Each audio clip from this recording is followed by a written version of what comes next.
Foi dito, meu nome é JB Oliveira. Na realidade, pela lei do registro público, meu nome é João Batista de Oliveira. Pela lei do menor esforço, é JB Oliveira. Como aqui no Brasil esta segunda lei vale mais do que a outra, eu sou conhecido como JB Oliveira. Sou advogado, sou jornalista, sou professor, sou escritor e sou amante de coisas novas e boas. Vou falar rapidamente sobre a minha experiência na área de consórcio. Mas eu não vou fazer palestra, não. Eu vou contar duas histórias. Apenas duas histórias. A primeira história fala de um cidadão que morava lá no interiorzão do Brasil e ganhou de presente um livro chamado Animais do Mundo Todo. Ele ficou encantado. Era um livro volumoso, cheio de figuras, de fotografias de todos os animais. E como não tinha lá televisão, ele não podia aumentar a sua cultura, como nós fazemos com o BBB, então ele tinha que ler o livro. Ia lendo, e lendo. E gravou todos os nomes de todos os animais. Aí aconteceu de virem ao Rio de Janeiro, ele e os compadres. O que é que ele sugeriu aqui? Passeio ao zoológico, claro.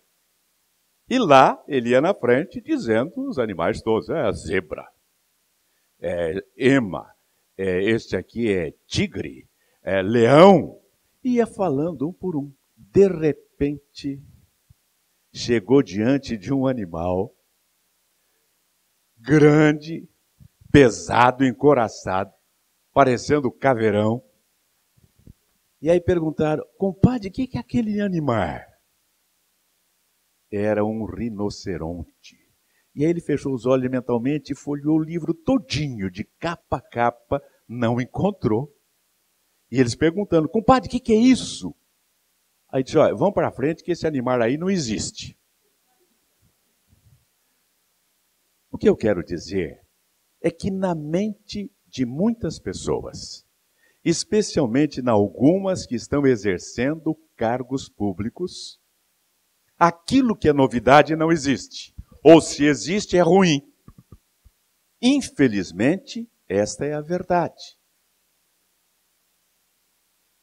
Em 23 de junho de 1633, não havia consórcio, não. 1633, há 4 séculos.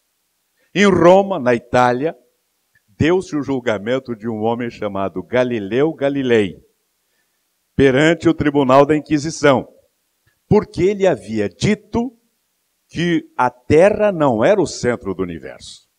O centro do nosso universo é o Sol, e o Sol fica fixo e a Terra gira em torno dele. Pronto, a Inquisição vem em cima dele. Onde já se viu?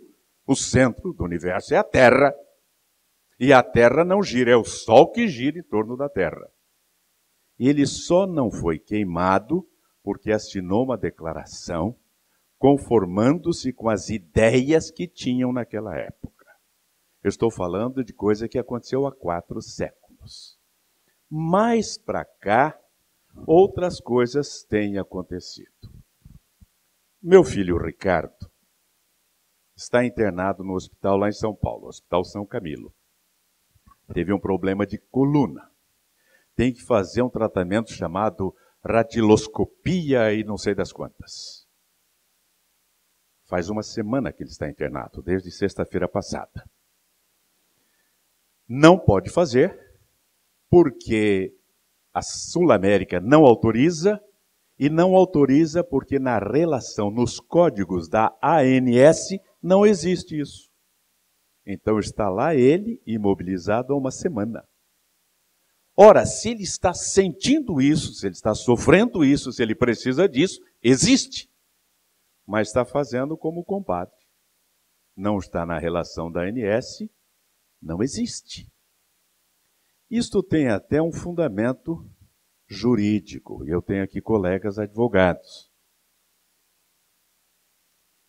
E há em direito o chamado princípio da anterioridade legal, que diz assim, não há crime sem lei anterior que o defina. Isso não é só nosso, não, vem do tempo do direito romano. Nullum crimen, nulla pena sine lege. Por isso, sequestro relâmpago não tem uma prescrição. Tem que enquadrar num outro semelhante, como assalto ou coisa assim, porque não existe o crime de sequestro relâmpago no nosso código. Por aí, os meus amigos estão percebendo que a burocracia atrapalha o progresso. Vamos agora a outra história. A outra história fala de um país muito grande, daquele que se diz que tem dimensões continentais. 8.500.000 quilômetros de extensão, com climas variados, desde o clima frígido, gélido do sul, que chega às vezes abaixo de zero, até o tórrido do norte e do nordeste, quase desértico. Tem Caatinga, que é um binômio que só existe no Brasil. Já falei o nome do país, olha aí, era segredo. Ninguém sabia ainda, hein? Ninguém. Pois bem, variedade de climas, variedade de terra. Tem os alagados, tem a terra com florestas, tem a terra mais seca, tem tudo. E um dos maiores em extensão de terra agricultável do mundo. Sabem o que isso significa para uma pessoa de bom senso? É um país com vocação para a agricultura, para a pecuária, que poderia produzir alimentos, produzir carne, exportar para o mundo todo e comprar lá fora, nos centros de alta tecnologia, os veículos que quisesse, os equipamentos eletrônicos que quisesse. Não é isso mesmo? Mas aí o rei daquela ocasião achou que esse país tinha que ser um país industrializado. Tinha que ter aqui uma indústria. Indústria de automóveis. Eu estou me referindo aos anos 60, final dos anos 50, começo dos anos 60.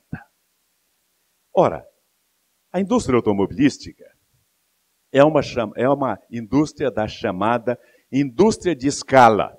Ou seja, só funciona em quantidade. Ninguém vai montar uma fábrica de automóveis para fazer meia dúzia de automóveis por mês. Não dá. Tem que fazer em quantidade. Ótimo. Então vamos lá implantar a fábrica de automóveis no Brasil. E que automóveis, hein? Começou com o DKV. Não, antes disso, qual era o primeiro automóvel que foi fabricado aqui? Aquele que abria para frente? Como? Romizeta. Para alguns eu estou falando de coisa lá do Jurassic Park. Romizeta. Abria para frente, uma porta, era um triciclo. Depois veio Volkswagen, etc, etc. Bom, mas fabricar é apenas uma parte. Tem que fabricar é vender. Vender para quem? Nós não tínhamos economia para comprar carro. Não tinha. Poucas pessoas tinham carro naquela época. Bom, então vamos exportar. Exportar carro brasileiro dos anos 60? 30 anos depois, dos anos 90, um presidente disse que os nossos carros eram, repita, os nossos carros eram carroças. 30 anos depois, nós íamos exportar para onde? Criou-se, então, um sério problema. A indústria automobilística produzindo e ninguém para poder comprar. Naquele tempo, só havia duas formas de se comprar um bem. Primeira delas, à vista. Chega, paga e compra. Quem é que tinha dinheiro para comprar um carro? Era o segundo sonho do brasileiro. O primeiro era casa própria, continua sendo. Temos mais de 7 milhões de carência, de déficit habitacional. O segundo era carro. Só havia duas formas, ou à vista ou financiado. Em 1960, não havia planos prévios de financiamento como há hoje. Cada financiamento era estudado, um por um, e você tinha que trazer um caminhão de documentos e de comprovações para conseguir, junto do gerente bonzinho, autorização. E a gente até conversava com o gerente lá no fundo do banco, lá bem no fundo, porque diziam que todo gerente, no fundo, era bonzinho. Então nós íamos lá no fundo conversar com ele para ver se convencíamos a dar o financiamento. Não havia. A comprovação era complicadíssima. Comprovação de renda, nome limpo, tinha que ter também quem avalizasse. Era uma desgraça. E aí os carros acumulando. Aí surge uma solução. E esta solução, inteligente, não veio de cima para baixo. Não veio do governo. Não veio dos economistas. Algum economista aqui? Não. Não? Bom, então eu vou dizer o que disse um executivo japonês. Ele disse que se Thomas Edison... Quem foi esse cara? Thomas Edison inventou a lâmpada elétrica. Se Thomas Edison fosse economista, hoje nós estaríamos lendo com com velas muito maiores. Porque economista, ao invés de resolver o problema, ele amplia. Então, em vez de ser velinha pequena, seriam velas enormes. Não teve a inovação que teve Thomas Edison de fugir de velas, de lamparinas, de candeeiros, de lampiões e criar a lâmpada incandescente. Pois bem, esta solução não veio de cima para baixo, não veio do governo, porque cá entre nós, o governo só nos oprime. Cá entre nós, o governo resolve os problemas da nação, criando mais impostos para a nação. O governo se propõe a resolver as nossas dificuldades, nos dando mais dificuldades. Vejam em cada gênero alimentício, em cada produto, em cada coisa que compram, qual é a carga tributária. É vergonhosa. A carga tributária do Brasil é uma das maiores do mundo. Só que onde a carga tributária é grande, eles têm uma contrapartida e nós não temos. Então a solução não veio do governo, não veio de cima para baixo, não foi uma solução encontrada pelas cabeças pensantes do governo, veio de baixo para cima. Veio do povo que conhece onde está o problema. O povo que sabe da dificuldade do seu bolso. E aí, no começo dos anos 60, surge a ideia do consórcio, que não se chamava consórcio. Eu, nesse tempo, era militar da ativa da Força Aérea Brasileira. Eu estava hoje caminhando aqui pelo Rio, do aeroporto para cá, este rio que continua maravilhoso. Me lembrei que eu fiz estágio aqui pela Força Aérea, no aeroporto Santos Dumont, em 1900... Eu não vou falar quando, porque alguns vão dizer, eu não tinha nem nascido. Pois é, eu já tinha nascido e estava fazendo estágio aqui, no Rio de Janeiro, no aeroporto Santos Dumont, 1958. Entreguei, né? Eu me entreguei. Eu sei que eu sou conservado assim porque eu estudei num conservatório também. De que forma veio esta solução? Eu estava no serviço ativo da Força Aérea Brasileira em 1963, já estava em São Paulo, onde trabalhei por 10 anos como controlador de voo no aeroporto de Congonhas. E aí, um grupo de colegas disse, olha, nós temos aqui um projeto, queremos que você entre conosco e nos ajude a formá-lo. Como é o projeto? Chama-se Grupo de Autofinanciamento. Grupo de autofinanciamento? Como é isto? Olha, são 40 pessoas, cada uma contribui mensalmente com 80 cruzeiros. Nós arrecadamos 3.200 cruzeiros, que era o preço de um Volkswagen, quase igual hoje. O preço de um Volkswagen, o Volkswagen, o Kombi, 3.200 cruzeiros. Eu dizia assim, mas e quem vai ser contemplado? Bom, aí cada um recebe um número de 1 a 40, colocamos lá numa urna, alguém sorteia e esse sorteado recebe o carro. Olha que ideia genial. Falei, bom, e o pagamento? O pagamento é simples. Todo mês, 80 cruzeiros. Mas e juros? Não há juros. Como não há juros? Tudo que a gente compra tem juros. Como não? É muito simples. É muito simples. Por que existe juro em alguma coisa que nós compramos? Porque o banco, as entidades financeiras, vendem um produto chamado dinheiro. E da mesma maneira que o comerciante que vende água, ele compra o produto, acrescenta o seu lucro, e se vai vender financiado, acrescenta também os juros, que é para repor o seu capital. O juro é lícito, desde que não escorchante. Ora, no financiamento, o banco lhe empresta, por exemplo, 3.200 para comprar um bem.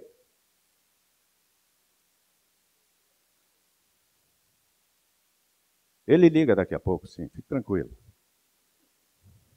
Não se preocupe, meus amigos, se o telefone celular tocar, eu entendo. Muitos estão aqui, mas têm negócios fora, tem alguma preocupação. Se tocar, não há problema não. Atendam e falem como nosso amigo. Eu estou numa reunião, eu ligo daqui a pouco. Mas não se preocupem, não. Pode ser a sogra que está ligando. Pode ser o cunhado. Onde é que você deixou a cerveja? Eu não estou achando. Pode ser. Pode ser a esposa. Então atendam sem problema nenhum. Voltemos lá. O banco pega uma importância. Vamos arredondar, 100.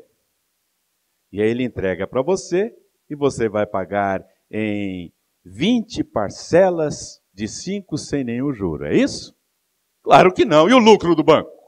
Como é que os banqueiros vão poder viver na Europa sem lucro? Como? Os banqueiros são pessoas muito cordatas. Eu conheço um que disse assim, é um banqueiro lá de São Paulo, o negócio só é bom quando é bom para os dois, para mim e para o meu irmão. Os dois têm banco lá. O banqueiro, ele coloca em cima do dinheiro que está ali dando o lucro que ele vai ter, claro. Mas além do lucro, também os juros, que é para corrigir o valor. E com isso a conta vai lá para cima.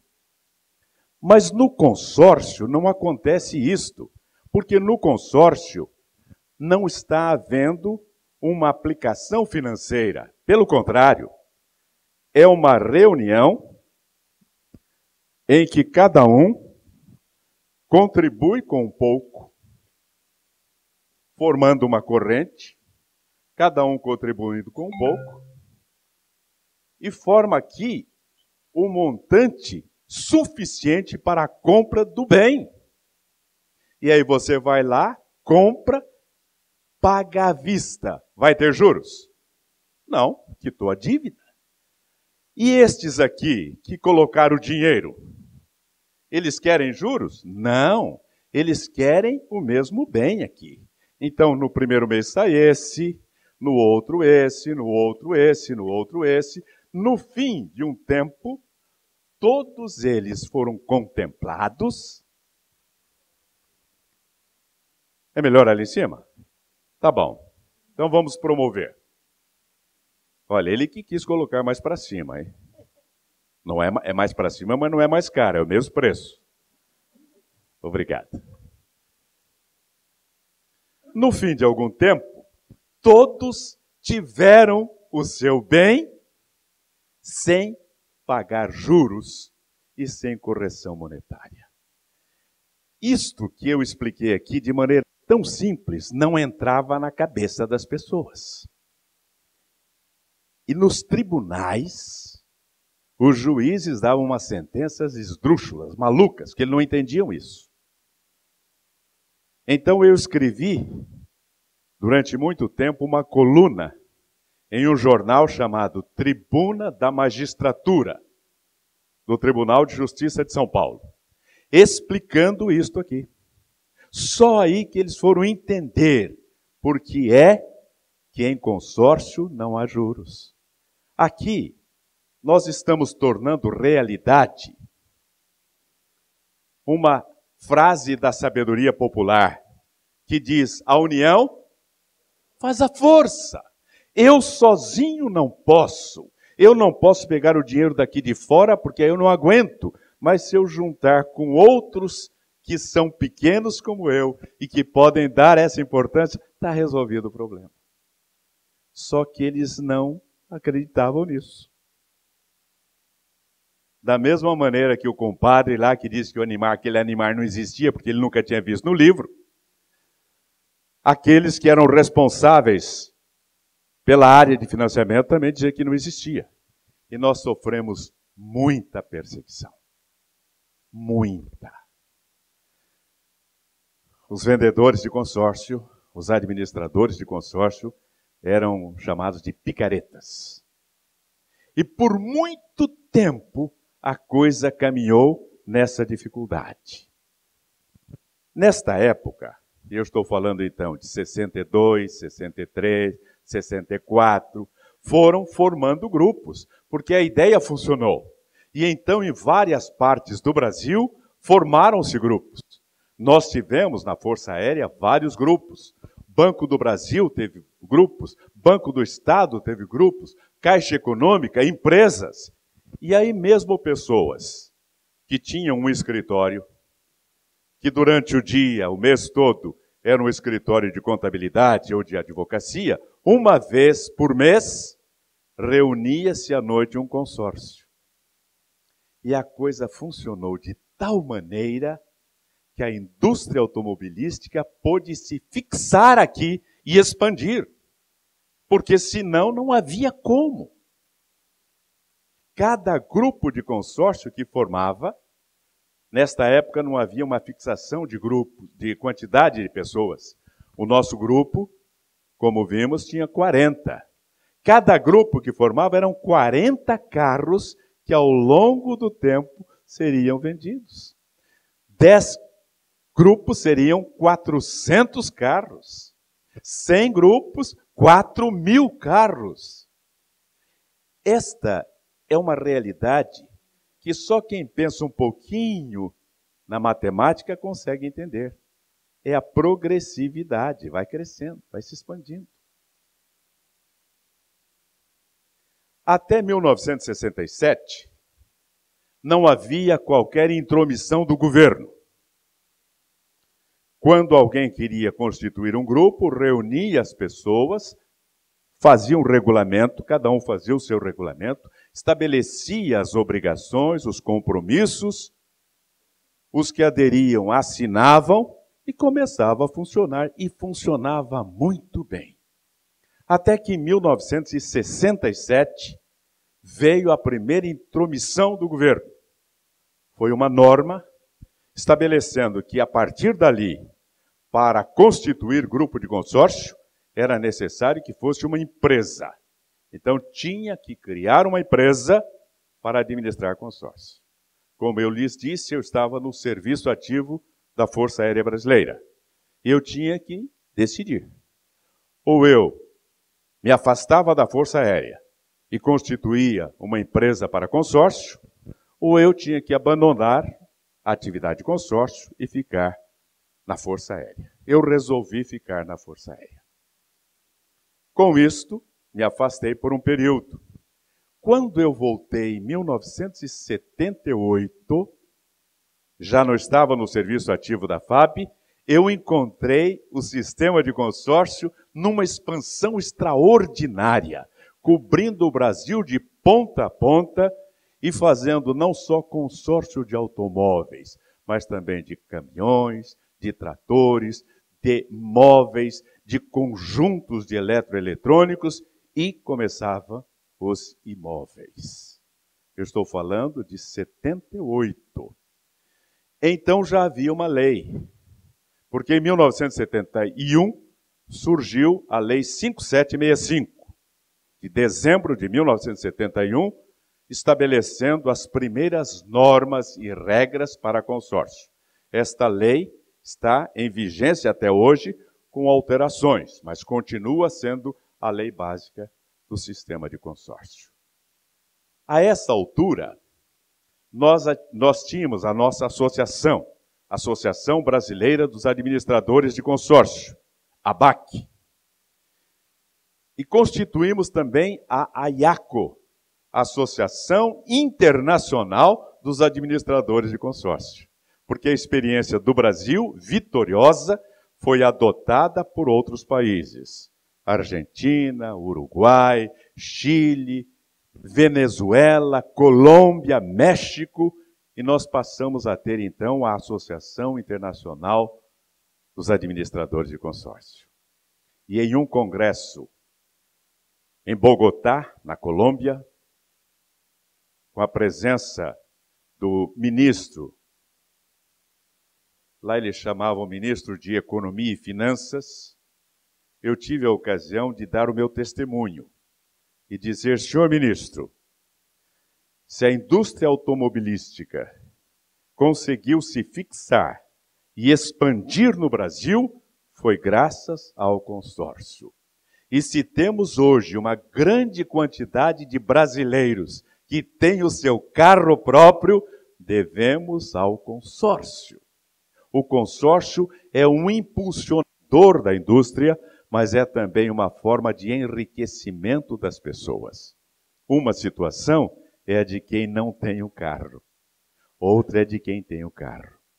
Quando o consórcio veio para a área imobiliária, então atingimos o ponto mais alto, porque é exatamente o primeiro sonho do brasileiro, ter o seu teto. Ah, mas nós tivemos o BNH, coisa do governo. Funcionou? Funcionou? Não. A pessoa tirava o seu bem, pagava. Quando pensava que estava terminando, estava devendo mais ainda.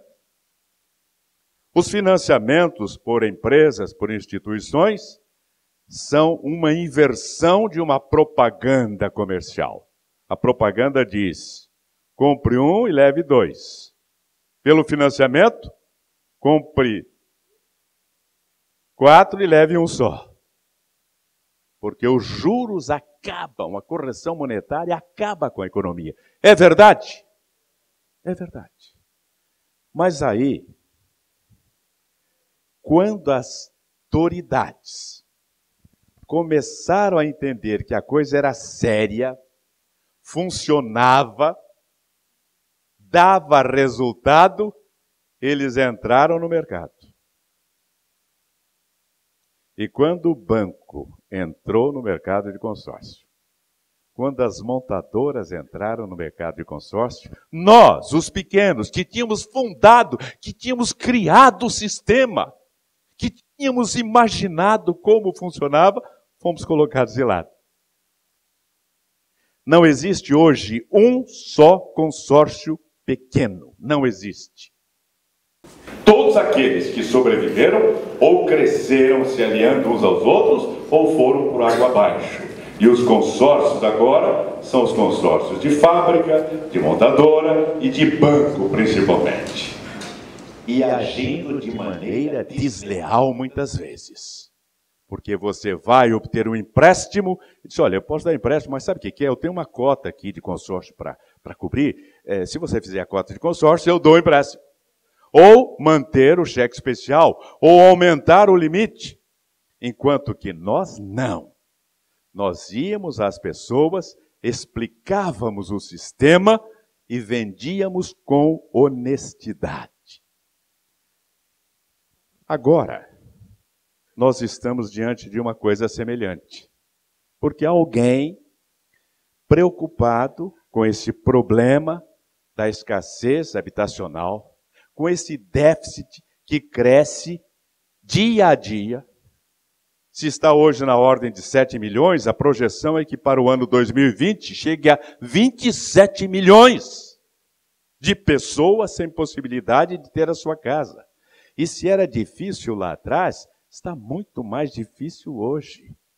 E aí alguém desenvolveu uma ideia, baseando-se no consórcio, mas ampliando, melhorando, trazendo mais firmeza, trazendo mais recursos, criou o sistema. O sistema já está funcionando. Já há pessoas e mais pessoas contempladas. Mas o poder público continua achando que isso não existe. Na cabeça pequena, miúda deles, não existe uma solução como esta. Então, os senhores que aqui estão, saibam que estamos novamente fazendo história. Que assim como fizemos história lá atrás, no consórcio, e provamos que o consórcio é bom, a ponto de exportá-lo para outros países, a ponto de expandi-lo e fazer com que a indústria automobilística crescesse no Brasil, estamos novamente reescrevendo uma página da história do Brasil. Porque esse sistema é o sistema que viabiliza, que possibilita a pessoa de poucos recursos ter a sua casa própria, realizar o seu sonho. Os que chegaram aqui antes viram uns filmes testemunhais. Viram a pessoa dizendo de toda a dificuldade que encontrou, até que esse sistema fosse implantado e ele pudesse ter a sua casa. É isto que estamos hoje, nesse dia bonito, neste sábado bonito, trazendo para os senhores. E de minha parte, fico muito agradecido pela atenção que me deram. E olha, nem falei os 45 minutos. Muito obrigado.